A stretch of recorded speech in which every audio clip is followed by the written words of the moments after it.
आज पूज्यपाद स्वामी जी महाराज ने नाम की महिमा गाई है। साथ ही कहा है, इस महिमा का कोई पार नहीं पा सका। मुनिजन, संत, महात्मा, ऋषि, महर्षि सब इसकी महिमा गा गा के हार गए। यहाँ तक कि प्रभु राम भी राम नाम की महिमा पूरी तरह से गा नहीं सके। सो अपरंपार है। मेरे एक सीनियर प्रोफेसर होते थे, कुलीग होते थे एम्स में, महाराष्ट्रियन थे, नाम के उपासक ही थे। वो श्री महाराज से दीक्षित तो नहीं थे, लेकिन महाराज के प्रति अगाध श्रद्धा थी। प्राय कहा करते, कलयुग में यदि कोई मुख राम राम जपता है तो ये नाम की महिमा क्या कम है। कितने थोड़े से शब्दों में कितनी बड़ी बात उन्होंने कही थी। कलयुग में यदि कोई मुख राम राम जपता है तो ये इससे बढ़ के नाम की महिमा और क्या हो सकती है। ये नाम का प्रताप है, राम का प्रभाव है कि इस मुख से ये मांस का लोथड़ा जिह्वा राम राम राम राम राम राम राम बोलता है। मानो जन्म जन्मांतर का अभ्यास जिसे निंदा चुगली करने का है, कटु शब्द बोलने का अभ्यास है, क्रोधी शब्द, अभिमानी शब्द जिसे बोलने का अभ्यास है, उस मांस के लोथड़े से राम राम राम राम शब्द उच्चारण करवा देना, ये नाम का प्रताप नहीं है तो और क्या है। इससे बड़ी नाम की महिमा और क्या हो सकती है। आज के युग में देवियों सज्जनों, राम नाम जपना बहुत कठिन बात है। सबसे बड़ा विरोधी तो कलयुग ही है, लेकिन घबराता है इस राम नाम से। कलयुग भी घबराता है।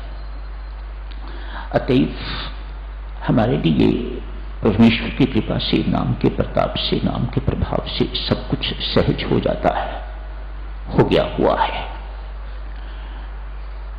नाम साधकजनों जब हम जपते हैं, इसकी महिमा कौन समझ सकेगा, कौन जान सकेगा?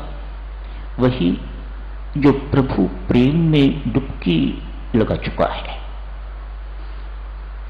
नाम जपना और बात है, नाम की महिमा को जानना और बात है।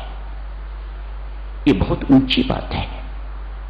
नाम के प्रताप को समझना और फिर उस पर विश्वास करना, फिर उसके अनुसार चलना बहुत कठिन बात है, लेकिन ये उसे ही उपलब्ध होता है ये सब कुछ जो प्रभु प्रेम में डुबकी लगा चुका है। मीरा ने लगाई डुबकी, ध्रुव प्रहलाद ने लगाई डुबकी, तो मीरा गाती फिरती है, पायो जी मैंने राम रतन धन पाया। महिमा को जान लिया, कीमत को जान लिया। हम तो ऐसा नहीं गाते, हम तो सुनी सुनाई बातें करते हैं, लेकिन मीरा का तो निजी अनुभव है। पायो जी मैंने राम रतन, वह इसकी कीमत को जान के तो गा रही है, ऐसे नहीं। वस्तु अमोलक दी मेरे सतगुरु, कृपा कर अपनायो। कैसे सुंदर शब्द, ये अनुभव भरे शब्द हैं, ये सुने सुनाई शब्द नहीं है जैसे हम गाते हैं। मीरा के शब्द सुने सुनाई शब्द नहीं है, जो उसके अनुभव में आया वह उसने गाया, वह उसने कहा। राम नाम की महिमा साधकजनों जितनी भी कही जाए बहुत कम है, अधूरी ही रहेगी। एक बात पर ध्यान दीजिएगा, यदि राम नाम ने आपके व्यक्तित्व को गढ़ा नहीं है, गढ़ना, शेप देना, आपके व्यक्तित्व को बदला नहीं है साधकजनों, तो आपको समझना चाहिए कि आप मशीन की तरह कमाई तो इकट्ठी कर रहे हैं, लेकिन उस कमाई को आपने कहीं प्रयोग नहीं किया। उदाहरण क्या देखिएगा, बिजनेस वाले बैठे हुए हैं, नौकरी वाले भी यहां बैठे हुए हैं। एक महीने के बाद सैलरी मिलती है, बैंक में जमा हो जाती है। इंडस्ट्रियलिस्ट बैठे हैं, फैक्ट्रीज के मालिक यहां बैठे हुए हैं, बहुत अच्छे अच्छे व्यवसायी यहां बैठे हुए हैं, प्राय पैसा जमा करवाते रहते हैं। मैं उनकी बात नहीं कर रहा, एक साधारण बात इस तथ्य को समझने के लिए। पैसा जिसका जमा हो गया बैंक में, वह लखपति करोड़पति तो बन गया। यदि उस पैसे को वह देवी निकलवा के अन्न चावल दाल खरीदने के लिए प्रयोग नहीं करता तो भूखा रहेगा। यही हालत साधुजनों हमारे साथ है। हम कमाई तो कर रहे हैं, माला तो हम घुमा रहे हैं, हमारा अकाउंट बढ़ रहा है, हम लखपति बन रहे हैं, हम संसार की दृष्टि में, अपनी दृष्टि में, परमात्मा के बैंक की दृष्टि में लखपति करोड़पति हैं, लेकिन हैं कंगाल के कंगाल। क्यों? हमने उस नाम से कोई लाभ नहीं लिया, हमने उस पूंजी से कुछ लाभ नहीं लिया। देखो, उस पूंजी से कामनाओं की शून्यता हुई है कि नहीं हुई? कामनाओं को कम आपने किया है कि नहीं किया? Utilise that money for that purpose, big purpose. विकार मेरे अंदर से खत्म हुए कि नहीं हुए? मेरा आचरण, मेरा स्वभाव बदला है कि नहीं बदला? Utilise that money for that big purpose. छोटे छोटे कामों के लिए यदि आप उसको प्रयोग कर देते हैं तो कमाई तो लुट रही है, लेकिन असली काम जो व्यक्तित्व को गढ़ना चाहिए, नाम को, वह गढ़ नहीं पा रहा, वह हमारा व्यक्तित्व बदल नहीं रहा। इसीलिए साधकजनों उदास है, इसीलिए जिंदगी में अभाव महसूस होता है, इसीलिए जिंदगी में कमियां महसूस होती हैं। क्यों? जो होना चाहिए था वह अभी तक हुआ ही नहीं। व्यक्तित्व जो गढ़ना चाहिए, पर्सनैलिटी जो आपकी शेप लेनी चाहिए नाम के उपासना करने के बाद, वह अभी तक उपलब्ध नहीं हुई। हमारा बैंक में अकाउंट तो बढ़ रहा है, हम संसार की दृष्टि में लखपति हैं, करोड़पति हैं, अरबपति हैं शायद, लेकिन स्वयं कंगाल। आपका पैसा करोड़ों की राशि में बैंक में जमा है। यदि आपने उस पैसे को निकाल के तो एक मकान नहीं बनाया तो आपको कहीं बाहर ही रहना पड़ेगा, सिर ढकने के लिए कुछ भी नहीं आपके पास। आपने उस पैसे का सदुपयोग नहीं किया, उस पैसे का जो प्रयोग करना चाहिए, उस कमाई का जो प्रयोग करना चाहिए वह नहीं किया। संकेत दिए हैं, आप सब बहुत अच्छी तरह से इन सब बातों को जानते हो। तुलसीदास नाम निरूपण कहते हैं, जतन करो नाम निरूपण। आपने नाम को कैश नहीं किया, कैश्ड। आपने पूंजी तो इकट्ठी करी है, लेकिन आपने उसे कैश नहीं किया। जब कैश नहीं किया साधकजनों, तो हम कंगाल के कंगाल ही रहेंगे, होमलेस। न हमारा घर है, न हमारे पास कुछ खाने को है, न हमारे पास कुछ पहनने को है। येट वी आर लखपति करोड़पति, पैसा तो हमारा इकट्ठा हुआ है। आपको नहीं महसूस होता कि हम सब की हालत बिल्कुल ऐसी ही है? माला तो हम घुमा रहे हैं, लेकिन माला से, नाम से जो हमारे अंदर, हमारे व्यक्तित्व के अंदर, हमारे चित्त के अंदर जो चीजें आनी चाहिए, जो सद्गुण हमारे अंदर आने चाहिए, जो दुर्गुण हमारे दूर होने चाहिए, वे अभी तक नहीं हुए। इसलिए साधकजनों अशांति बनी हुई है, उदासी बनी हुई है। आप कहते हो बहुत कुछ पा लिया, मंदिर भी रोज जाते हैं, सत्संग भी जाते हैं, अटेंड करते हैं, सब कुछ, लेकिन एक अभाव अभी भी खटकता है। वह क्या है?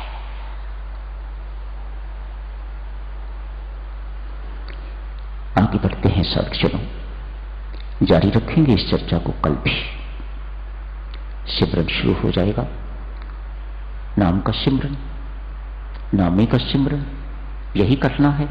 सो यही प्रसंग कल भी जारी रहेगा। आज साधकजनों, एक संत महात्मा के पास कलयुग ब्राह्मण का रूप धारण करके आ गए हैं। राज्य है उनका, मालिक हैं, साम्राज्य अपनी चला सकते हैं और अपनी चला रहे हैं। जिसका राज्य होता है उसी की चलती है। देश में भी देखो, कांग्रेस का राज्य तो कांग्रेस, बीजेपी का राज्य तो वह अपने अनुसार सारे देश को चलाती है। कलयुग का राज तो फिर कलयुग अपने अनुसार हम सबको चला रहा है। कलयुग का एक मुख्य काम परमात्मा की ओर बढ़ने वालों के सामने असंख्य बाधाएं प्रस्तुत करनी, ताकि वह परमात्मा की ओर न बढ़ सके। एक कलयुग का मुख्य प्रकोप। आज एक संत के पास ब्राह्मण रूप धारण करके कलयुग आए हैं। मिस्टर कलयुग कहते हैं संत को, मिस्टर ये स्वयं राम राम जपना और दूसरों से राम राम जपवाना बंद कर। मेरे राज्य में रहना है तो मेरे अनुसार चलना होगा। तो इनसे राम राम जपवाता है, स्वयं राम राम जपता है, तो मेरी इन पर दाल नहीं गलती। कलयुग के शब्द सुनो। मानो जो इन पर मैं अपना प्रभाव डालना चाहता हूं, को प्रभाव डालना चाहता हूं, वह इस प्रभाव से फिसल जाते हैं, खिसक जाते हैं। मैं इन पर पूरा प्रभाव अपना नहीं डाल पाता। मानो इस नाम से कलयुग भी घबराता है, डरता है। कैसे भाग्यवान हैं हम सब, कैसी कृपा है स्वामी जी महाराज की हम पर, जिनसे हम नाम जापक हैं, नाम जपते हैं हम। कलयुग नाम से जपता है तो मानो हमसे डरता है, इतनी आसानी से हमें हाथ नहीं डालता। लेकिन फिर भी राज्य उसका है, डालता तो है, वह बलवान है। आप स्वयं राम राम जपना बंद करो और उनसे राम राम जपवाना बंद करो।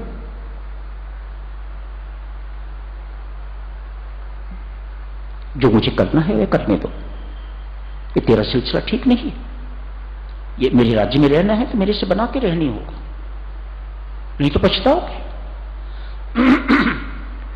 संत महात्मा कहते हैं महाराज मुझे स्वयं भी राम राम जपना है और उसे भी राम राम जपवाना है। भीड़ इकट्ठी करना सत्संग का तात्पर्य नहीं है, लेकिन भक्ति का प्रचार हो, प्रसार हो, भक्ति इनमें संचारित हो, इन्हें अपना स्वरूप का बोध हो, अपनी आत्मा का बोध हो, परमात्मा का बोध हो। सत्संग का मेरे लिए इतना ही प्रयोजन है। मैं भीड़ इकट्ठी नहीं करना चाहता। बहुत अच्छा कोई संत होगा जिसने इस प्रकार के शब्द कलयुग के सामने, मेरी आज्ञा का पालन करना होगा। कलयुग कहता है अब आज्ञा बड़ी महंगी पड़ेगी। इस वक्त मेरा राज्य है। संत कहता है नहीं प्रभु, युग तो बदलते रहते हैं, मैं तेरे राज्य में हूं ही नहीं। मैं तो राम राज्य का निवासी हूं, मैं तो राम राज्य की प्रजा, मैं तेरे राज्य में नहीं हूं। आज तेरा राज्य है, कल को कोई दूसरा आ जाएगा, परसों कोई तीसरा युग आ जाएगा। युग तो बदलते ही रहते हैं, पर मैं जिस राज्य का निवासी हूं वह राज्य शाश्वत है, वह राज्य बदलता नहीं है। मैं फिर कह रहा हूं तुम्हें मेरी अवज्ञा बड़ी महंगी पड़ेगी। कोई बात नहीं, ठीक है। कलयुग चला गया है।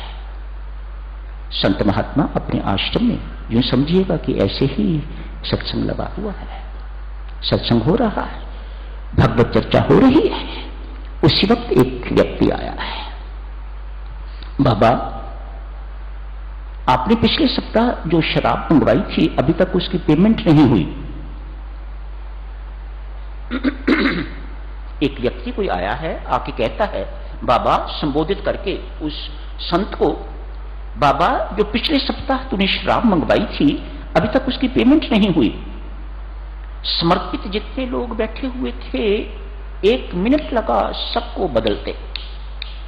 हम तो इसे भगवान समझते थे, ये शैतान, ये शराब पीता है, देखो इसलिए शराब मंगवाई, ये शराबी है, ये कबाबी है, इत्यादि इत्यादि बुराई साधक जनों क्षणों में फैलती है। दूर दूर तक सूचना पहुंच गई, आश्रम खाली हो गया। संत महात्मा इतना ही कह के प्रसन्न है, परमात्मा बहुत सम्मान दिखाया आपने, अब अपमान की बारी है। मस्त है, आश्रम बिल्कुल खाली हो गया है। संत सम्माननीय वंदनीय शैतान घोषित हो गया है। जारी रखेंगे साधक जन कल इस चर्चा को आज यही समाप्त करने की इजाजत दीजिएगा। संत समझ गए हैं कलयुग का खेल है और कुछ नहीं है, समझ गए हैं इस बात को, कलयुग का खेल है, मानो पुनः आया, समझो। कल करेंगे चर्चा, आज यही समाप्त करने की